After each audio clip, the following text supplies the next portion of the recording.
Hey everyone, I'm Jack Fossett, and this is the Mooer Blues Crab. The Blues Crab. This is a take on the classic bluesbreaker overdrive pedal. The original made by Marshall in the 1990s, which has also been one of the catalyst pedals in the spawn of all the boutique pedal lines. There are some pretty famous takes on the Marshall bluesbreaker pedal, like the Prince of Tone, like the Snouse, among many, many others. This one is from Mooer. Mooer is a budget brand that you can get, and it's definitely not the best pedal out there. However, it's hard to argue with the price, and it is decent, and it has some great sweet spots on it. So let's talk a little bit about this. First of all, I do want to say thank you to Steve Sterlacci. Everyone say thanks to Steve. He lent me this pedal. This is his. So obviously this is not a sponsored demo. This is one that he sent me. We did kind of a pedal swap. I sent him some pedals. He sent me some pedals so that we could do videos with them. So this is Steve's Mooer Blues Crab. Go check out his channel and subscribe if you get a chance, especially if you're into Line 6 Helix stuff. He does a lot of great videos, but especially some really great in-depth demos on Helix and how to use and set up all kinds of Helix things. So, talking about the Blues Crab. Now, the Bluesbreaker has been my favorite overdrive, pretty close with Tube Screamers, but the Bluesbreaker has probably been my favorite overdrive ever since I started playing a guitar, and I've used a lot of them. This one is solid, in my opinion. Now, solid and good for the price. So let's unpack that a little bit. These are $68 new. I will put a link to it down in the description where you can pick one up off of Amazon. It's an affiliate link, so if you buy through that link, I get a little bit of a kickback, helps me do the channel here, so please consider that if you are thinking about buying this pedal. My gut tells me that with this pedal, the real use for it is for someone who wants the Bluesbreaker sound, but it's not going to be your primary overdrive. It's just kind of like a tool in your toolkit, an arrow in your quiver, if you will, that you want once in a while, that you want a solid passable tone, but it's not something that you're really going to be relying on. It is a little bit temperamental, I found. It does have some nice sweet spots, and it has some good tones in there.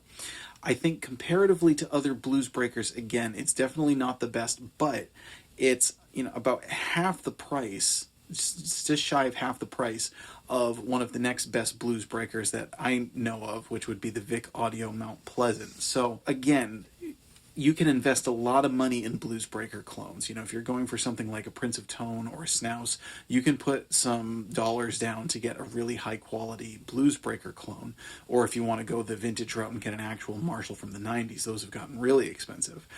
If it's just kind of, again, a sound that you want, that you think you'll use once in a while, I think the Mooer is passable. If you are going to lean on it more heavily than that, I would suggest going up to a different model. I would suggest checking out the Vic Audio or getting up into the Snouse territory. And again, there's certainly plenty of others out there, but this is more than passable. So let me tell you a little bit about what I like and what I dislike. I like the styling. This is kind of silly, but if you look at the styling, if you look at the pedal, it's black, it's got the blue lettering, and the lettering is done just like the original Marshall Bluesbreaker pedal. So I think that kind of little bit of attention to detail is cool. And again, it does get the sound when you hit the sweet spots, I think. When you hit the sweet spots, it has a pretty convincing bluesbreaker tone. What I found was that you really need to be on those sweet spots, and otherwise it's a little bit wonky. So I liked the gain anywhere from noon to about 3 o'clock. Above 3 o'clock, and it started to get kind of bright and a hair raspy. The other interesting thing was I found that the gain almost seemed tethered into the tone. So when I turned the gain up, it got much glassier and much edgier, and almost like I was turning the tone knob up with it. When I turned the gain back, without touching the tone knob, but when I turned the gain back, so I was using it more as a clean boost, the sound got warmer and slightly muffled. So that kind of struck me as, okay, that's a little bit interesting. Usually if you're just talking about playing with the gain knob, it's not going to necessarily affect the frequencies as dramatically as this one did. So I think if you're going to get this pedal and you want that bluesbreaker tone, I think really your sweet spot is going to be anywhere, again, from gain kind of around noon all the way up to about 3 o'clock. When you started pushing it up at that last little bit, that's when I started kind of feeling like it sounded a little bit raspier. And then again, back behind noon, this way of noon, it was getting a little bit warm and muddy sounding in a way that I wanted it to be more of a clean boost. Now, could you adjust for that with the tone?